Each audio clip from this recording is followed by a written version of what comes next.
the red, black, and green flag and said, Elijah, basically showed me that this is your flag and that you are different and you have your own people group and that you're connected to all these people. And it was like, when I got that information, that was the beginning of like my therapy.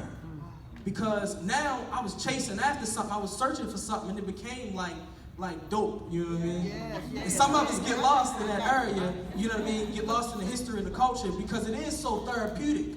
It is so freeing. All my insecurities, all my, you know what I mean, my things went away. And that's why I got this shirt on, you know what I mean? Because my identity, I was acting from a false identity.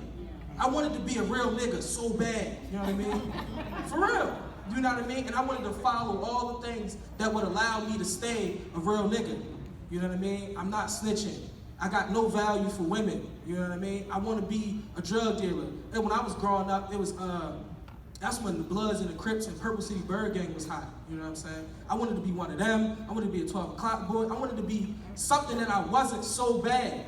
And I think that's a lot of us growing up, is that it's not that they don't have an identity. If you don't have an identity, you'll search out one. You know what I mean? You'll put one on and try it on.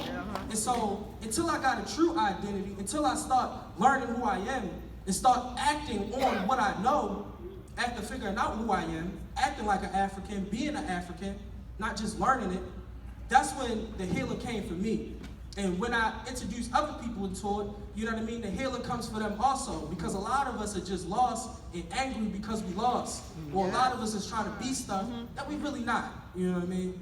Because I don't think none of us have the capacity to be a real nigga or the alternative of that, which I'm not gonna say, you know what I'm saying? We don't have the capacity to be none of that. Because at our essence, we're just not that, you know what I'm saying? And so when you teach a person, an African person, who they truly are, and the way you teach that, like me, I was looking for characters like Malcolm X, like Marcus Garvey, like, you know what I mean, Nat Turner. And so the people I'm measuring myself up to is not the man on the corner no more. I'm trying to be like Malcolm. I'm trying to be a disciplined man. I'm trying to, you know what I mean, have a family. I'm trying to be loyal to one woman. I'm trying to, you know what I mean, work for African people, live and die for that.